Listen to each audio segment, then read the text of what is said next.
All right, coming up next, it's a UFC light heavyweight division collision.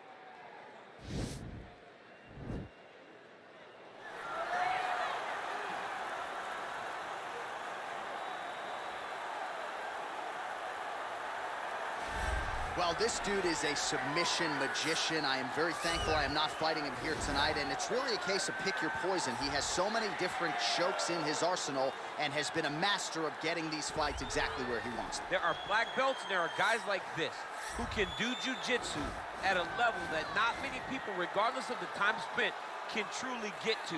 His understanding of position is truly unbelievable. He always has the frame.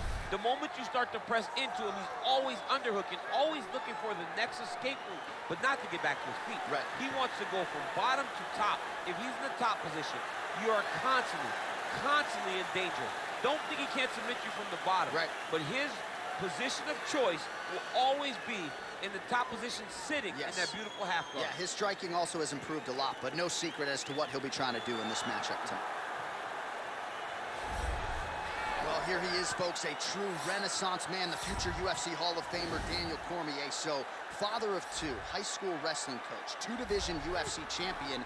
But it wasn't enough to just be in the game. Now you're commentating your own walkout. It's magic. It's magic, John. I am now add magician to my list of accomplishments as I walk to the octagon, at the same time calling the walk to the octagon. And I must say, of all the octagon walks, this has to be the best one that I've seen. Look how good looking. He tucks his shirt into his pants, he tucks his pants into his socks. What a fashion statement Daniel Cormier makes as he walks to the octagon. And people who really know you know how much humility there is underneath those 235 plus pounds. But what you have accomplished in mixed martial arts is not going to be duplicated by a lot of individuals. The boxing catching up to the wrestling. Shout out to Rosendo Sanchez and Javier Mendez, Bob Cook, everybody else. You have really become one of the best pound-for-pound fighters in the world, and you put that status on the line yet again here tonight. Thank you, John. You're so sweet. Ladies and gentlemen, this fight is 3 rounds in the UFC light heavyweight division. Introducing first, fighting out of the blue corner, a jiu-jitsu fighter holding a professional record of 16 wins, 6 losses, and 1 draw. He stands 6 feet 3 inches tall, weighing in at 205 pounds. Paul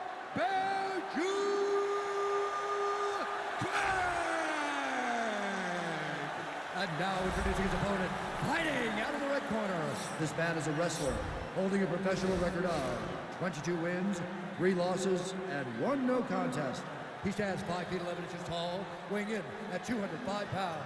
Fighting out of San Jose, California, Daniel D.C.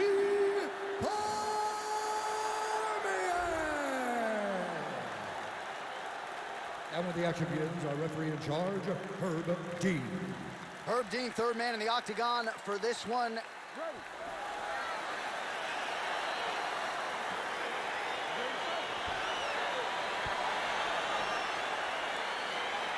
see that a lot of times with wrestlers versus grapplers, right? The wrestler gets on top, he's got this strong base, and the grappler can't move it. He ends up stuck down there, wasting time. Tries to start that advanced position to get down. All right, so there it is, the only takedown. He told everyone here during fight week within earshot that he was going to... Oh, he's attacking choke now.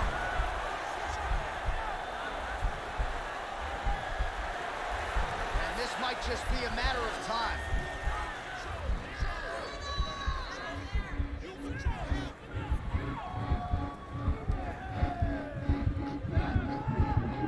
Bottom fighter trying to control him. Submission defense there.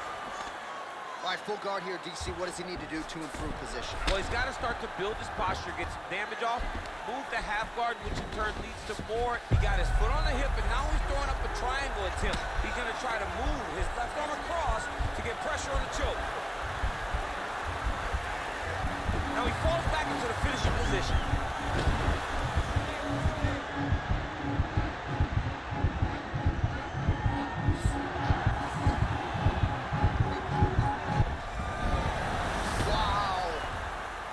Right into side control here, DC. Biggest difference between half guard and side control? Well, side control to me feels like a little bit less control because now my legs aren't really doing anything anymore. Now I'm controlling you with my upper body. So I've got to be very, very aware. It's still advantageous, but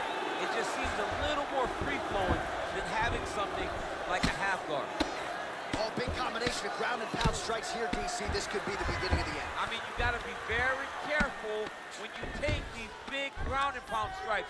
You need a controlled posture on the bottom, and if you're the top guy, the guy that's looking to finish, continue to gain posture and rain down big strikes on your opponent. Man, how fun is this to watch as he continues to dole out damage with the ground and pound? Take it back to the days of guys like Mark Coleman, just beating people up in the ground and pound. This guy is a throwback fighter. It's very fun to watch. All right, so he's got his head here looking to set up the guillotine choke now.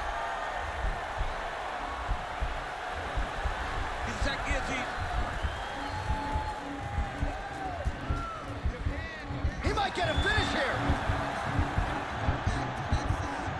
Oh, how about this as he jumps to side mount to try to counter the guillotine with a Von Flue choke. Owen St. Preux would be proud.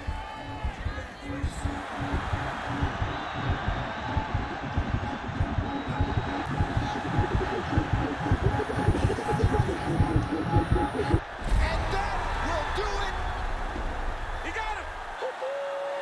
Right, I mean, how do you not admire the focus of this young fighter? You can tell he was looking for that submission much earlier in the round, but he didn't want to rush it. He stayed patient, let the setup do its thing, and ultimately the submission materializes organically late in the round. High-level stuff out of that young fighter here tonight. All right, so a wild round and a wild sequence there on the ground, DC. Talk us through the highlight. He's such a phenomenal grappler. I don't understand how people don't know that this guy wants to submit you. He is the best grappler, best submission specialist we've seen in a long time. So there he is, your winner by submission tonight, and that is how you put the rest of the division on notice. A huge result for him here tonight.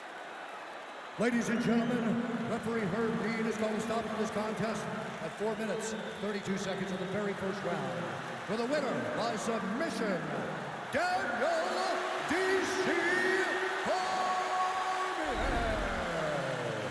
All right, so there he is, all smiles and rightfully so after he gets the job done by submission tonight. You told me off the air before the fight that he was going to submit him, and that's exactly what happened here. I mean, you know, this guy has such a great submission game that you cannot lay in his guard. And his opponent is known to lay in the guard. He made him pay for it tonight and got the submission victory.